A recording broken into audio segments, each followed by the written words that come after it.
Bonjour à toutes et à tous. Aujourd'hui, je vais vous parler de deux héroïnes, mes deux dernières héroïnes, Jeanne Chauvin et Jeanne Baudot. Donc je vais les appeler mes deux Jeannes. Elles sont toutes les deux nées à la fin du 19e siècle.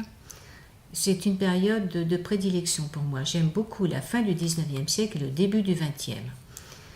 Et elles ont 15 ans de différence. Jeanne Chauvin est l'aînée. Elle sera avocate. La deuxième, Jeanne Baudot, sera la muse et l'élève de Renoir. Donc vous allez me dire pourquoi elles sont tout à fait différentes, a priori. Certes, différentes, mais elles ont des similitudes dans leur destin et surtout dans leur passion. Elles aiment toutes les deux le combat. Elles ont fait bouger les lignes. Elles sont aussi modestes. Elles savent aussi discipliner leurs désirs, leurs passions. Elles sont un peu rebelles. Tout cela, ce sont des points communs. Il faut ajouter également la peinture, qui pour Jeanne Chauvin sera une passion secondaire et qui pour Jeanne Baudot sera vraiment l'essence même de sa vie. Donc mes deux Jeannes vont connaître tous les soubresauts de l'histoire, de la fin de ce 19e siècle et du début du 20e. Elles vont être au courant des différentes affaires qui vont intéresser les intellectuels et le peuple de Paris, puisque Jeanne Baudot vit à Paris, Jeanne Chauvin va vivre également une grande partie de sa vie à Paris. Elles vont être au courant des affaires, l'affaire Dreyfus, et Dieu sait si les gens se sont battus autour de cette affaire, et puis la désolation de la Grande Guerre. Donc je reviens à ma première Jeanne, Jeanne Chauvin. Alors, je m'intéresse donc à des destins de femmes, et celle-ci m'a particulièrement intéressée parce qu'elle est née dans ma région, que son père était notaire comme le mien, et je me suis dit, voici un point de similitude. Enfin, ça s'arrête là. Toujours est-il qu'en cherchant un petit peu, je me suis rendu compte que cette femme avait vraiment fait avancer la condition féminine. Elle l'a fait avancer parce qu'elle a réussi à faire en sorte que les femmes puissent gagner leur vie avec leur diplôme d'avocate. Et d'abord, elle a réussi à faire que les femmes puissent devenir avocates. Elle fut la première femme à plaider. Elle ne fut pas la première avocate, elle ne fut pas la première à prêter serment, mais elle fut la deuxième à 15 jours d'intervalle. Et si la première, qui était une franco-russe qui s'appelait Olga Petit, a prêté serment avant elle, c'est simplement parce qu'on a voulu lui jouer un mauvais tour. Elle avait tellement ennuyé les avocats et les hommes de loi pour devenir avocate qu'il fallait bien lui jouer un mauvais tour.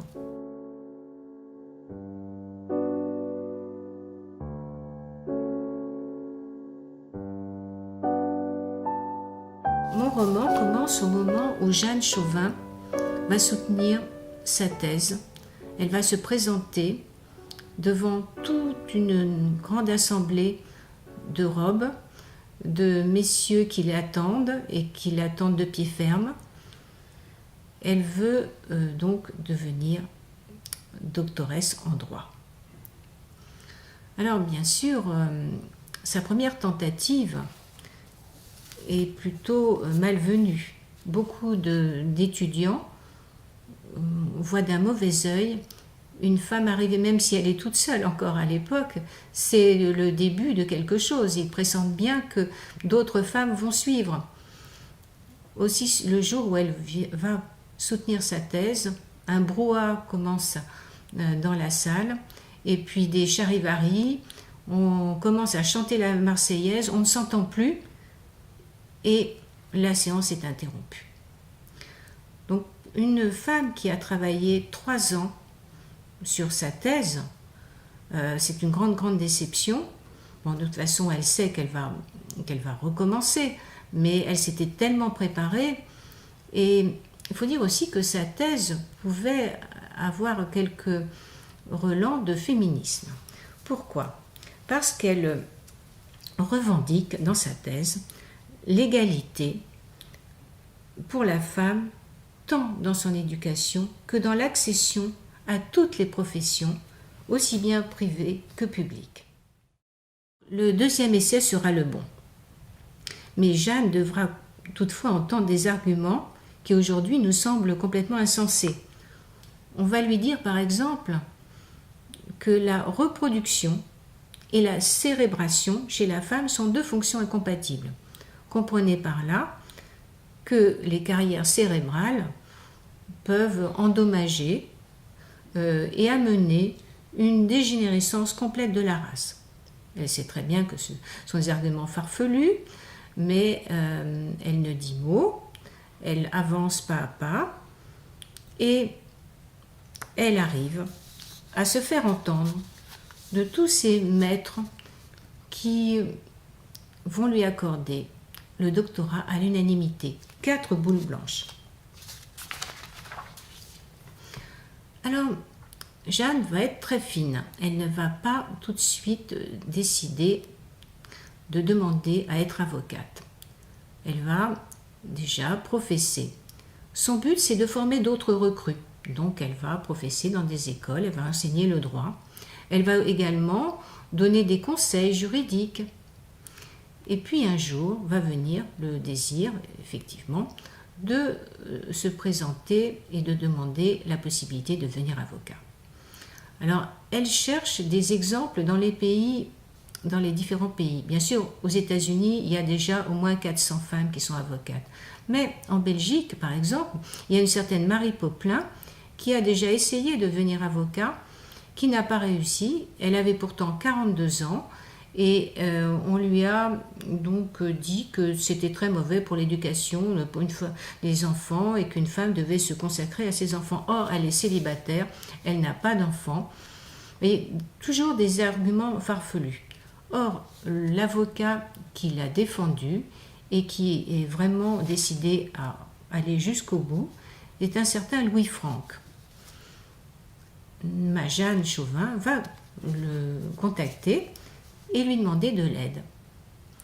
Alors, c'est effectivement ce qui va se produire. Il va l'aider, mais elle va aussi avoir besoin de l'aide de députés français, de gens qui sont de politique et de son frère qui maintenant a des relations. Et un certain René Viviani, par exemple, va lui donner, d'abord va l'écouter, va la recevoir et lui promettre de l'aider. Il va falloir donc attendre 3 ans avant de pouvoir enfin se présenter. Et donc Jeanne a bien tout préparé, tous les arguments. La presse relaie ses différents arguments, relaie ses sorties, on parle beaucoup d'elle, c'est une véritable star, Jeanne Chauvin, à l'époque. Mais elle est toujours, comme je disais tout à l'heure, elle est toujours très discrète, très modeste. Et elle est par contre décidée, elle est sûre qu'elle arrivera à ses fins. D'ailleurs, elle dit qu'elle brûle du désir d'aller au combat. Donc, 3 ans plus tard, notre Jeanne va se présenter, va échouer dans un premier temps. C'est toujours comme ça, elle échoue. Mais après, elle repart au combat. Et elle va bien finir par faire changer la loi. Une loi qui va enfin être changée en décembre 1900, promulguée en décembre 1900. Et c'est là que 15 jours plus tard, Jeanne, dès qu'elle le peut, elle prête serment. Alors, elle sera la première femme à plaider, et cela dès janvier 1901. C'est son frère qui va lui passer la main. Et alors là, tous les avocats sont absolument subjugués de voir cette femme ils ont vraiment l'impression d'assister à un événement historique. Une première femme qui va donc plaider pour un aiguilleur. En fait, c'est un procès pour l'aiguilleur Fex. Et elle connaît très bien le dossier, son frère l'a mise au courant. Et elle va bien plaider. Jeanne va gagner son procès, Un mois plus tard, elle va plaider sa propre affaire et elle va la plaider à Château-Thierry. Et à Château-Thierry se trouve le fameux juge Magniot qui l'a en haute considération, qui va l'accueillir de façon très chaleureuse. Et après, sa carrière est lancée. Dans la première année, elle va au moins plaider une cinquantaine d'affaires. Jeanne Chauvin préfère plaider au civil. Les assises ne sont pas pour elle. D'ailleurs, je n'ai pas vraiment retrouvé de procès d'assises dans lesquels elle aurait vraiment plaidé. Peut-être y en a-t-il eu. Mais c'est surtout un procès qui est resté dans les mémoires, celui d'une contrefaçon de corset. D'ailleurs, certains avocats se sont un peu gaussés en disant « Ah, on comprend bien pourquoi elle plaide ce genre de choses ». Elle avait artistiquement présenté des corsets sur des mannequins en bois. Et donc effectivement, on a parlé beaucoup d'elle à ce moment-là. C'était en 1902. Après, on parle beaucoup moins d'elle. Il y a d'autres avocates. Il va y en avoir en 1925. Il y aura déjà 40 avocates à Paris. Donc c'est déjà pas mal. Elle est heureuse de ça, Jeanne. C'est ce qu'elle voulait. Elle voulait aider les femmes à embrasser cette carrière. Et donc sa mission est accomplie. Elle va, tout au long de sa vie, continuer à militer. Elle va militer au sein de l'association L'Avant-Courrière, dont la présidente est Jeanne Schmal, pour permettre aux femmes de témoigner dans un acte civil.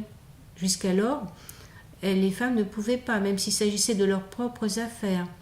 Il fallait aller chercher l'homme du coin, même s'il ne savait pas signer d'une croix. La femme ne pouvait pas. Donc, ce sont des choses qui ont fait avancer la condition féminine. Elle voulait aussi, c'était un vœu pieux, elle pensait au droit de vote. Il viendra bien longtemps après. Elle pensait à ce que les femmes puissent diriger leurs propres affaires et ne pas avoir le besoin de la signature du mari. Mais c'était un début. Elle a quelques petites graines dans la terre qui ensuite ont poussé plus tard. Mais voilà, c'est un début et elle a fait tout cela avec toujours une grande modestie, une grande modération. Et c'est ce que j'aime chez elle.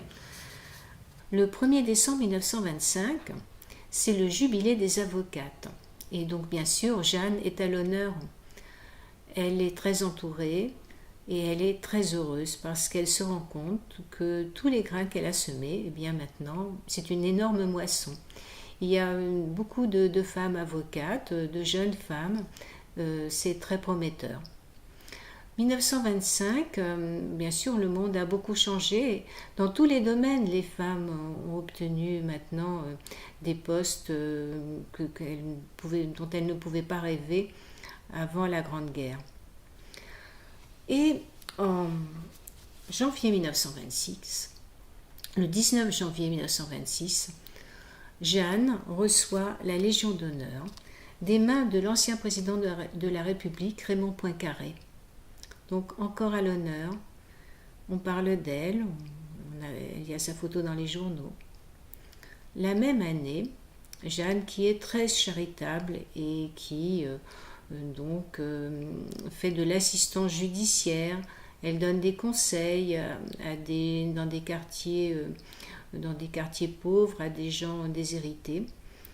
Elle va faire de l'assistance judiciaire dans le 18e arrondissement. Or, cette année-là, il y a encore des cas de variole dans certains quartiers de Paris, dont le 18e arrondissement. Et elle va contracter cette terrible maladie.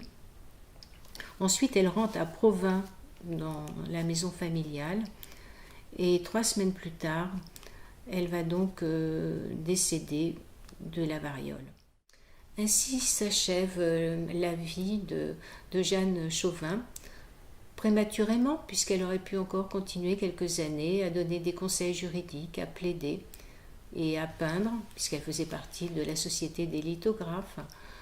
Alors elle laisse vraiment un souvenir dans la profession, surtout les femmes lui doivent beaucoup. Et elle est honorée maintenant, elle a quelques rues qui portent son nom, et surtout depuis quelques années, la bibliothèque de la faculté de droit de Paris porte le nom de Jeanne Chauvin.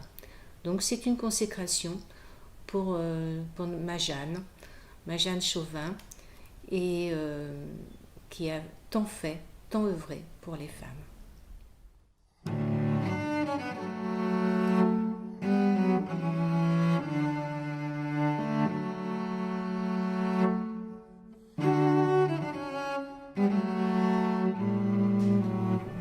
Ma seconde Jeanne, Jeanne Baudot, naît à Courbevoie le 11 mai 1877. Elle naît dans une famille aisée. Son père est médecin. Il est médecin-chef de la compagnie des chemins de fer de l'Ouest. Alors d'ailleurs, bien très peu de temps après, ils vont aller vivre dans Paris et ils habiteront 50 rue Thébout. Donc la rue Thébout est juste au pied de la butte Montmartre. Et il se trouve que Renoir habite au château des Brouillards, en haut de la butte. Alors, ses parents sont des gens très aimants. C'est la petite dernière, Jeanne Baudot. Sa sœur Berthe est déjà mariée, qui a 10 ans de plus qu'elle, est déjà mariée. Et d'ailleurs, c'est peut-être là que l'on peut comprendre pourquoi le médecin-chef des chemins de fer de l'Ouest va soigner Renoir. On ne voit pas vraiment le rapport, si ce n'est que la famille de Berthe, les Bertrand, sont apparentés aux Gallimard, et Gallimard est un fameux collectionneur qui connaît très bien Renoir. Donc c'est peut-être là que l'on peut trouver, je n'ai pas trouvé vraiment la réponse. Toujours est-il que Jeanne Baudot entend souvent parler de Renoir et de ces fameux impressionnistes qui sont souvent décriés. Elle est passionnée par la peinture. Alors, personne dans sa famille n'est passionné, simplement les gens aiment beaucoup regarder les tableaux, ils apprécient l'art, mais personne ne peint chez elle. Et elle a envie de peindre. On lui fait donner des cours par Jean-Baptiste Callot, qui n'est autre que le père des fameuses sœurs Callot qui vont connaître la gloire dans la couture. Donc Jeanne peint, et elle peint tout ce qui lui tombe sous la main, mais surtout des paysages. Elle adore les fleurs, la beauté de la nature. Elle cherche déjà la beauté pure, et c'est ce qu'elle recherchera toute sa vie, cette fameuse beauté pure. Alors, elle a fait un beau dessin, un beau paysage de Givry. Givry en Bourgogne, où se trouve la famille Clément, une famille qui est apparentée également à la famille Baudot. Elle brûle du désir de montrer cette œuvre en devenir, cette œuvre à Renoir. Alors c'est un peu compliqué parce que Renoir est difficilement approchable quand même. C'est un artiste qui est dans ses tableaux. Gallimard réussit à faire venir Renoir. Et là, c'est le moment, c'est le verdict, c'est le moment que Jeanne attend et qui va décider de toute sa vie. Elle lui montre la toile qu'elle a faite de Givry, et là, Renoir lui dit « Vous travaillerez longtemps avant de faire une autre toile comme celle-ci. » Là, donc, les parents doivent s'incliner. Leur fille est faite pour peindre. Il va falloir qu'elle arrête ses études. Bien sûr, il y a quand même une certaine résistance, mais il lui accorde d'arrêter ses études et de se consacrer à la peinture. Et elle dira dans ses mémoires très très longtemps plus tard, elle dira qu'elle ne pourra jamais assez remercier ses parents d'avoir été aussi compréhensifs et de lui avoir laissé cette liberté folle pour l'époque. Alors, Renoir ne donne pas de cours. Il peut juste lui donner quelques conseils, mais jusqu'à maintenant, il ne donne pas de cours. Donc, il lui conseille de fréquenter l'Académie Julian. À l'Académie Julian, il y a un certain professeur, Jean-Paul Laurens, qui prodigue un enseignement très académique. Donc, pas du tout comme les impressionnistes. Donc, Renoir conseille à Jeanne de se concentrer sur les modèles, de faire ce qui lui plaît, et selon son goût et selon ses conseils à lui, et de ne pas montrer au professeur. Donc elle arrive à suivre ses conseils pendant un certain temps, jusqu'au jour où Jean-Paul Laurens fait une visite impromptue dans l'atelier. Alors Jeanne aussitôt cache sa toile contre un mur, mais une méchante copine lui reprend la toile, la remet sur son chevalet, et Jean-Paul Laurens voit ce qu'avait fait Jeanne, et il dit « Je ne corrige pas cette peinture-là ».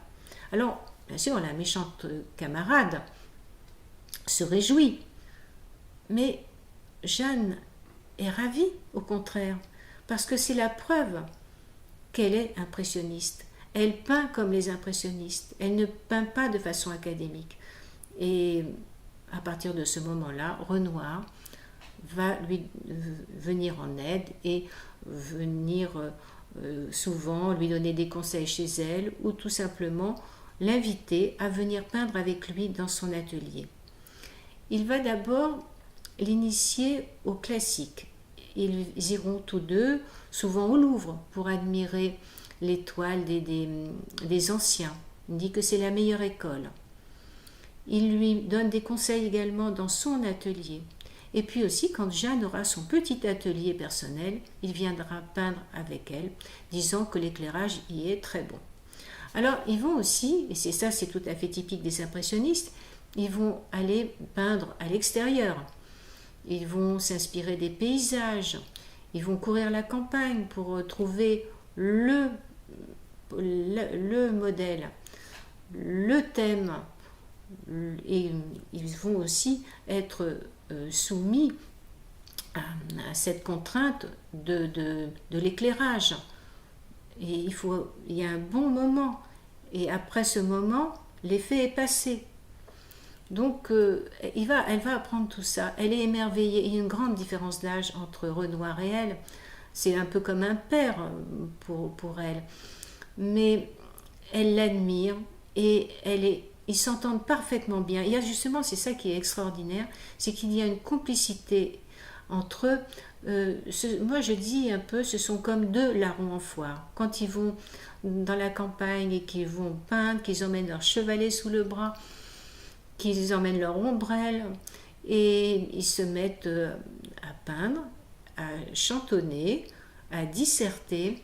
Ils sont heureux ensemble. Et je crois que justement, Jeanne Bodot va permettre à Renoir de faire beaucoup d'œuvres. Elle va lui apporter la sérénité, l'enthousiasme, la reconnaissance, l'admiration qui permettent au grand maître de faire des chefs-d'œuvre.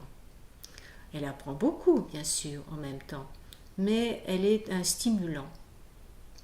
Alors, il faut vous donner aussi une idée que Renoir était très gai. Elle a le même caractère. Elle a un caractère très joyeux, et peut-être est-ce aussi pour cela qu'ils s'entendent si bien. C'est une complicité qui durera toute la vie de Renoir, parce que quand Renoir va décéder en 1919, eh bien Jeanne va se retrouver veuve à sa façon. Il va falloir continuer sans le maître, continuer juste avec les souvenirs de ce qu'il lui a appris, continuer avec l'enseignement qu'elle a envie aussi de transmettre. Alors, elle ne va jamais enseigner elle-même, mais elle va être une apprentie, une élève, une éternelle élève, avec toujours en tête les préceptes du maître. Elle va, dès 1896, faire la connaissance des petites Manet. Alors, les petites Manet, c'est Julie Manet, la fille de Berthe Morisot et d'Eugène Manet, le frère d'Édouard Manet, et ses cousines, Paul et Jeannie Gobillard. Là aussi, ce sera une amitié de toute une vie. Julie Manet n'a qu'un an de différence avec elle. Elle vient de perdre sa mère et Renoir veut vraiment lui changer les idées, lui donner envie de vivre. Julie Manet et Paul Gobillard peignent aussi. Ce sont des jeunes filles qui reçoivent aussi des enseignements, quelques conseils de Renoir. Elles vont aller avec Jeanne aussi peindre au Louvre. Elles se mettent au pied des grands maîtres et puis des grands classiques et puis elles essayent de reproduire. Alors justement, une fois, Jeanne est en train de s'appliquer et elle est là. Matisse arrive derrière elle et lui dit « Mais arrêtez, c'est parfait !»« Non, non, non, dit-elle, je ne ferai pas de progrès si je ne poussais pas encore plus avant. » Donc voilà, elle veut toujours aller plus loin, Jeanne, toujours vers la beauté pure, toujours s'améliorer. Ça, c'est son trait de caractère. Ça aussi, peut-être, est-ce une similitude avec le trait de caractère de ma première, Jeanne Chauvin, qui voulait toujours aller plus loin dans son combat et puis qui ne désespérait jamais. Alors, je ne peux pas dire qu'il n'y a pas quelquefois des moments de doute. Par exemple, justement, quand Jeanne Baudot va exposer au Salon des Indépendants, au début, la critique sera plutôt favorable. On trouvera que Jeanne Baudot et Paul Gobillard, qui ont toutes les deux eu quelques conseils du maître, ont une patte, une touche qui rappelle un peu les œuvres de Renoir. La critique est favorable. Mais au fil du temps, les critiques trouveront qu'elles sont des élèves trop dociles du maître, qu'elle ne prouve pas une originalité. Oui, ceci est décevant, c'est vrai, mais Jeanne a une telle admiration de Renoir qu'elle se dit, bien tant pis, je ne serai qu'une élève, je ne ferai pas mieux que ce que je fais maintenant, mais j'essaierai toujours, jusqu'au bout, je remettrai la même nature morte devant moi et j'essaierai d'améliorer, et c'est ce qu'elle va faire jusqu'au bout de sa vie, puisque quand vieille dame, on l'invitait, il fallait l'attendre avant de passer à table, car elle allait choisir, elle mettait un temps infini à choisir les fruits de sa future nature morte. Elle essayait toujours de faire mieux. Jeanne Baudot a été la marraine de Jean Renoir. Et Jean Renoir adorait cette marraine. Quand il fait une exposition rétrospective des œuvres de Jeanne, il lui rend également hommage en disant que cette marraine, cette Jeanne Baudot, était particulièrement bonne, particulièrement charitable et enjouée et excentrique. Il la traite de fée. Et il dit que c'était une fée malicieuse. Et je pense qu'effectivement, ces toiles transmettent cet amour de la nature, cet amour du beau et cette joie de vivre. Donc Jeanne Baudot à découvrir dans mon livre, en même temps, elle qui fut dans l'ombre de Renoir, mais en fait à la lumière de Renoir, découvrir sa joie de vivre et toutes les anecdotes de cette époque, de ce monde qu'elle a vécu, de cette sphère d'artistes et d'intellectuels qu'elle a fréquentée. Donc toute une époque à redécouvrir dans À la lumière de Renoir.